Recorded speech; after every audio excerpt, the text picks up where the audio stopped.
बच्चों, प्रकाश की घटनाओं से संबंधित पाठ हम पढ़ रहे हैं। पिछले कुछ क्लासों में मैंने आपको प्रकाश का परावर्तन, दर्पण, प्रकाश का अपवर्तन पढ़ाया था। उसी क्रम में थोड़ा आगे बढ़ते हैं और आज हम पढ़ेंगे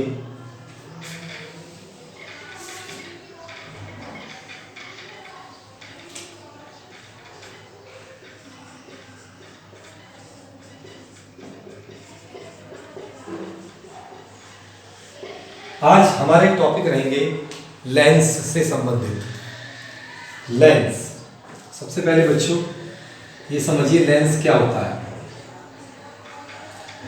देखिए बच्चों, लेंस दो पारदर्शी पृष्ठों से घिरा हुआ एक पारदर्शी माध्यम ही होता है।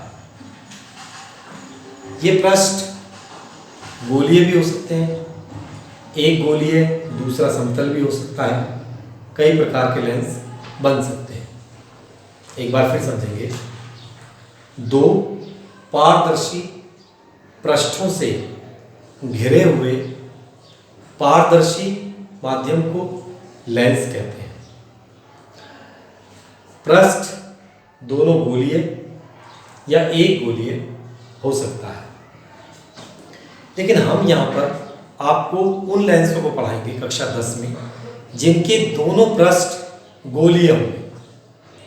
कक्षा 11 या 12 में आप ऐसे लेंसों के बारे में पढ़ेंगे जिनका एक पृष्ठ गोलीय होगा, दूसरा समतल होगा। लेकिन यहाँ पर हम सिर्फ उन्हीं लेंसों को पढ़ेंगे जिनके दोनों पृष्ठ गोलीय हैं।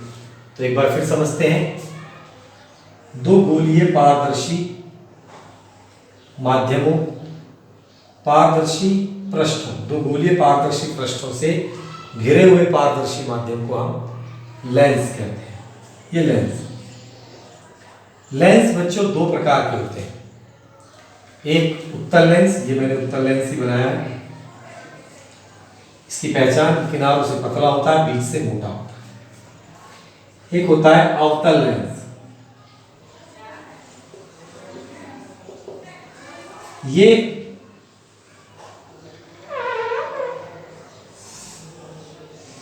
ये बीच से पतला होता है और किनारों से मोटा होता है। इसे अवतल लेंस कहते हैं। तो इस प्रकार लेंस हमारे दो प्रकार से। अब हम लेंसों से संबंधित परिभाषाएं पढ़ते हैं। लेंसों की परिभाषाएं दर्पणों की समान है। मुख्य परिभाषाएं आपको बताएंगे। जैसे पहला है प्रकाशिक केंद्र। ये कुछ दर्पणों के ध्रुव के समान है। प्रकाशिक केंद्र को समझिए, अगर लेंस पतला है, पतला लेंस है, तो लेंस के मध्य में एक ऐसा बिंदु होता है जिससे होकर जाने वाली प्रकाश की किरण बिना विचलित हुए सीधी निकल जाती है।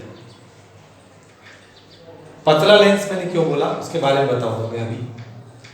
पतले लेंसों में एक लेंस के मध्य में, लेंस के अंदर एक ऐसा बिंदु होता है जिससे होकर जाने वाली प्रकाश की किरण अपने मार्ग पर बिना विचलित हुए सीधी निकल जाती है।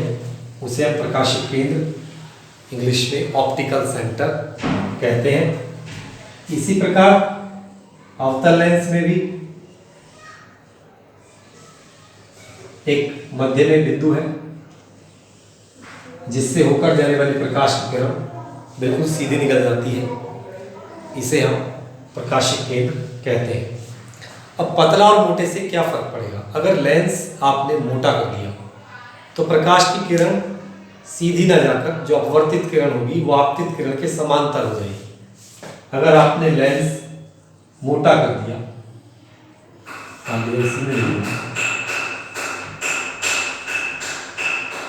तो जो आपतित किरण है, आप जानते हैं, जैसे लेंस के अंदर जाएगी सघन माध्यम में जाएगी, लंबी और झुक जाएगी, और फिर जब इससे निकलेगी सघन से किरण थोड़ा दूर रख जाएगी। तो दोनों किरणें एक दूसरे के समांतर हो जाएगी। लेकिन यहाँ हम जो पढ़ेंगे वो पतले लेंसों के लिए ही पढ़ेंगे। पतले लेंसों में ऐसा नहीं होता, उसमें सीधे निकलती हुई हमें प्रतीत होती है। इसके बाद हम आगे बढ़ते हैं और लेंसों के फोकस के बारे में पढ़ते हैं। आपने दर्पण के फोकस के बारे में पढ़ा होगा, अब हम लेंस के फोकस के बारे में पढ़ते हैं। आप जानते हैं लेंस दो प्रकार के होते हैं।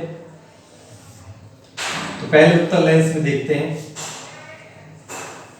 मानिए लेंस की मुख्य अक्ष है, तो उत्तल लेंस में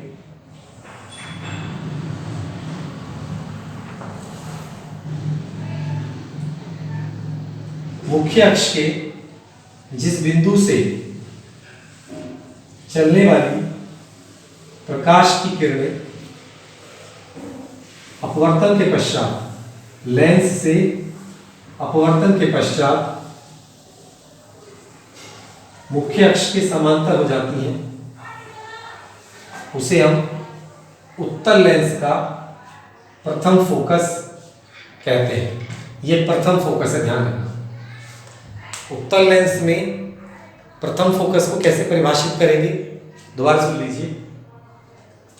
उत्तल लेंस में मुख्य अक्ष के जिस बिंदु से चलने वाली प्रकाश की किरणें लेंस से अपवर्तन के पश्चात समांतर हो जाती है मुख्य अक्ष के, वह बिंदु उत्तल लेंस का प्रथम फोकस कहलाता है। इसके द्वितीय फोकस को किस प्रकार परिभाषित करेंगे? मुख्य अक्ष के समांतर चलने वाली प्रकाश की किरणें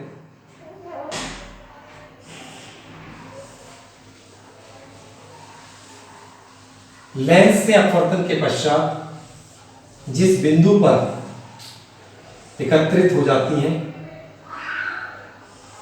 इकट्ठा हो जाती हैं, अभिसरित हो जाती हैं। इकट्ठा होने को अभिसरित होना भी कहते हैं। तो ये उत्तल लेंस का द्वितीय फोकस है। समझ लीजिए एक बार फिर, मुख्य अक्ष के समांतर चलने वाली प्रकाश की किरणें उत्तल लेंस से अपवर्तन के पश्चात जिस बिंदु पर इकट्ठा हो जाती है, अभिसरित हो जाती हैं, उसे हम उत्तल लेंस का द्वितीय फोकस कहते हैं। बच्चों, इसमें ध्यान रखेंगे कि अब ये किरणों को इकट्ठा कर रहा है, अभिसरित कर रहा है, इसीलिए उत्तल लेंस को हम अभिसारी लेंस भी कहते हैं। ध्यान रखें। इसके बाद आगे चलते हैं।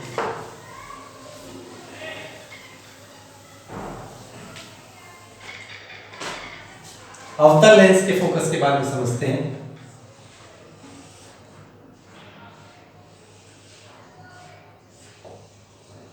इसकी मुख्य अक्ष है। इसमें क्या होता है कि जिस बिंदु की ओर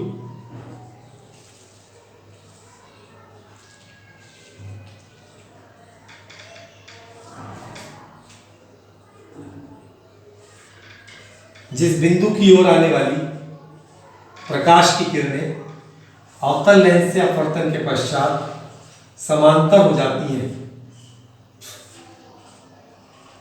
उसे अवतल लेंस का प्रथम फोकस कहते हैं।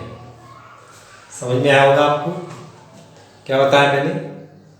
अवतल लेंस में जिस बिंदु की ओर आने वाली, मुख्य अक्ष के जिस बिंदु की ओर आने वाली प्रकाश की किरणें अवतल लेंस से अपवर्तन के पश्चात मुख्य अक्ष के समांतर हो जाती हैं, उस बिंदु को अवतल लेंस का प्रथम फोकस कहते हैं। अब द्वितीय फोकस समझिए।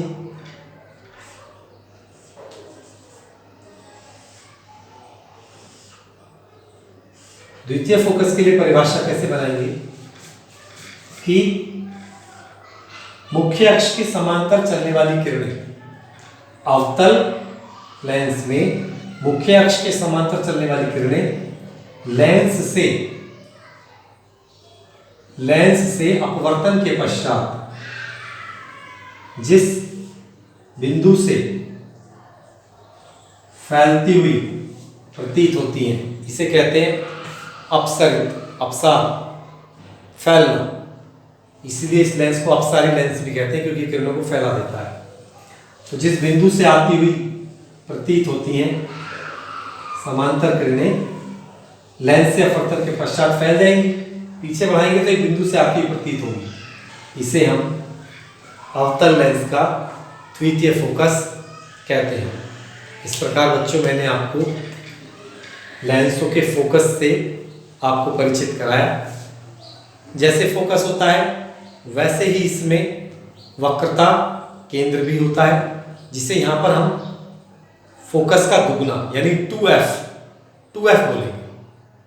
ध्यान रखेंगे, इसमें वक्रता केंद्र C ना कहकर 2f बोलते हैं। अब हमारा अगला टॉपिक होगा लेंस द्वारा प्रतिबिंब बनने के नियम। तो सबसे पहले उत्तल लेंस के द्वारा हम देखते हैं उत्तल लेंस से प्रतिबिंब बनने के नियम क्या है। अगर लेंस पतला है तो उसके लिए हम 3 नियम आपको बताएंगे कि मुख्य अक्ष के समांतर चलने वाली किरण द्वितीय फोकस से होकर जाएगी। ध्यान रखेंगे, प्रकाशिक केंद्र से होकर जाने वाली प्रकाश की किरण सीधी निकल जाएगी और प्रथम फोकस से चलने वाली प्रकाश की किरण समांतर हो जाएगी। इन 3 बातों का आप विशेष ध्यान रखेंगे जो हो सकता है प्रतिबिंब बनाने में हमारे काम में आए। मुख्य अक्ष के समांतर फोकस से जाएगी, प्रकाशिक केंद्र से वाली सीधी निकल जाएगी, फोकस से चलने वाली समांतर हो जाएगी। इसके बाद अब हम आपको वस्तु की स्थिति के बारे में चर्चा करेंगे कि प्रतिबिंब बनने के लिए वस्तु की स्थिति क्या क्या हो सकती है। जैसे मैंने आपको दर्पण द्वारा प्रतिबिंब बनना सिखाया था और उसमें 6 स्थितियां बताई थी, यहाँ पर भी सेम वही बात है। लेंसों के सम्मुख भी 6 स्थितियां होती हैं जिनके बारे में मैं चित्र द्वारा आपको बताता हूँ। मान लीजिए ये उत्तल लेंस है क्योंकि मैं पहले उत्तल लेंस के द्वारा ही बता रहा हूँ। ये इसका प्रथम फोकस है, ये इसका द्वितीय फोकस है, तो ये इसका 2f1 है, उधर उसका 2f2 होगा, जिसे हम वक्रता केंद्र कहते हैं। 2 पृष्ठ हैं तो दोनों का अलग अलग वक्रता केंद्र। इसमें वस्तु या ऑप्टिकल सेंटर प्रकाशिक केंद्र है, तो फोकस और प्रकाशिक केंद्र के बीच में फोकस पर और प्रथम फोकस और f1 और 2f1 के बीच में 2f पर, 2f से परे और अनंत पर। ये 6 स्थिति होगी। नंबर 1 अनंत पर, 2 2f से परे, 3 2f पर, 4 2f और f के बीच में, 5 f पर और 6 आपका आएगा O और F के बीच में, प्रकाशिक केंद्र और फोकस के बीच में। अब उत्तल दर्पण इन 6 स्थितियों में किस प्रकार प्रतिबिंब बनाता है मैं आपको समझाता हूं। एक एक करके समझना है, ध्यान से समझेंगे।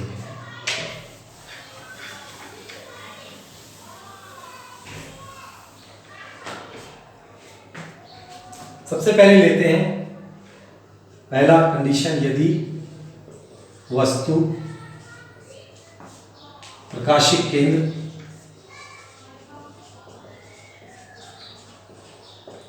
व फोकस के बीच रखी है।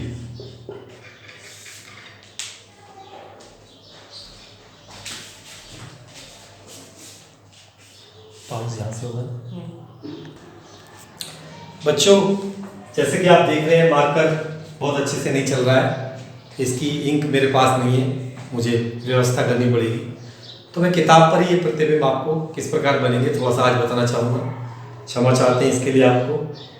तो सबसे पहले इसमें जो प्रथम प्रथम स्थिति है वो है जब वस्तु अनंत पर रखी है। अनंत से समांतर किरणें आती हैं, आप जानते हैं, दिख रहा होगा आपको। समांतर किरणें उत्तल लेंस में फोकस की मुख्य अक्ष के समांतर चलने वाली किरणें फोकस पर मिल जाएंगी। तो किरणें वास्तव में मिल रही हैं, इसलिए प्रतिबिंब वास्तविक होगा, लेकिन एक बिंदु पर मिल रही हैं तो बहुत छोटा होगा। और बच्चों ये उल्टा होता है, आप याद रखेंगे, इसमें उल्टा होगा, फोकस पर बनेगा, वास्तविक होगा और छोटा होगा। छोटा, उल्टा, वास्तविक और फोकस पर, ये इसके कैरेक्टरिस्टिक हो गए। अब दूसरी स्थिति हम लेते हैं जब वस्तु अनंत और 2f के बीच रखी है। तो इस स्थिति में जब 2f के परे रखी है तो एक प्रकाश की समांतर किरण भेजेंगे जो फोकस से जाएगी, और दूसरी हम प्रकाशिक केंद्र से भेजेंगे जो सीधी निकल जाएगी। दोनों किरणें यहाँ f और 2f के बीच में मिलेंगी, तो यही प्रतिबिंब बनेगा। प्रतिबिंब उल्टा है, वस्तु से छोटा है, देख रहे हैं आप, और उल्टा है, वास्तव में मिल रही है तो वास्तविक भी है, और 2f और f के बीच बन रहा है, ये इसकी स्थिति है। अब तीसरा हमारा आता है जब वस्तु 2f पर रखा हो। जब वस्तु 2f पर रखी होती है बच्चों, तो उसका प्रतिबिंब लेंस के 2f पर ही बनता है, उल्टा बनता है, वस्तु के आकार का बनता है, वास्तविक बनता है। इसको भी याद कर लेंगे। अब अगर वस्तु 2f और f के बीच रखी है, समांतर किरण फोकस से और प्रकाशिक केंद्र से सीधी निकल गई, तो दोनों किरणें 2f से परे। तो अगर वस्तु 2f और f के बीच रखी है तो उसका प्रतिबिंब दूसरी ओर 2f से परे बनेगा, उल्टा बनेगा, बड़ा बनेगा, वास्तविक बनेगा। अब अंतिम स्थिति है, नहीं अंतिम नहीं, सेकंड लास्ट, यदि वस्तु फोकस पर रखी है। फोकस पर रखी है तो समांतर किरण फोकस से और प्रकाशिक केंद्र से सीधी निकल गई, दोनों किरणें समांतर हो गई, आप देख पा रहे हैं अच्छे से। तो समांतर किरणें अनंत पर मिलती हैं तो प्रतिबिंब अनंत पर बनेगा, उल्टा बनेगा, नीचे जा रही हैं दोनों, देख सकते हैं आप, और बहुत बड़ा बनेगा वस्तु से, ये ध्यान रखना है, वास्तविक बनेगा, बहुत बड़ा बनेगा।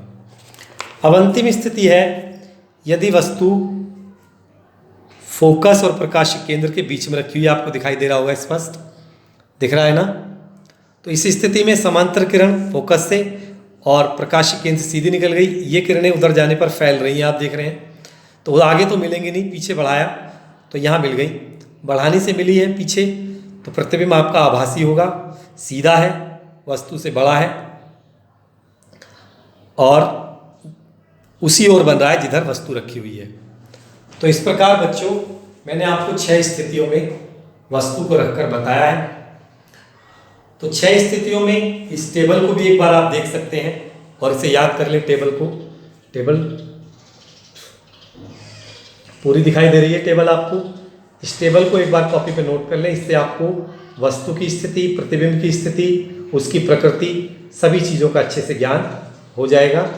आज ये सिर्फ आपको मार्कर में कमी होने के कारण दिखाया जा रहा है, आगे से मार्कर में अच्छी इंक होगी तो हम आपको बोर्ड पर ही पढ़ाएंगे।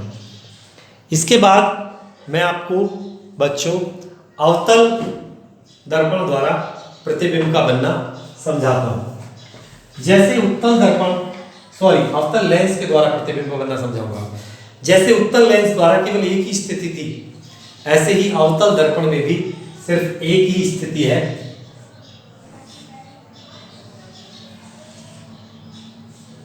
इसमें आप ये इसका प्रथम फोकस हो गया। अब इसमें वस्तु को आप कहीं भी रखें, समांतर किरण फोकस से जाती हुई प्रतीत होती है, आप लोग जानते हैं। मान लिया इसका द्वितीय फोकस है,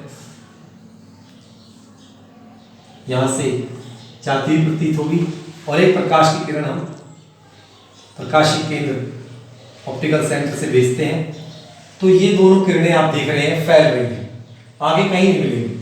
पीछे बढ़ाया जाए तो ये यहाँ पर मिली, तो यहीं प्रतिबिंब बनेगा, सीधा बनेगा,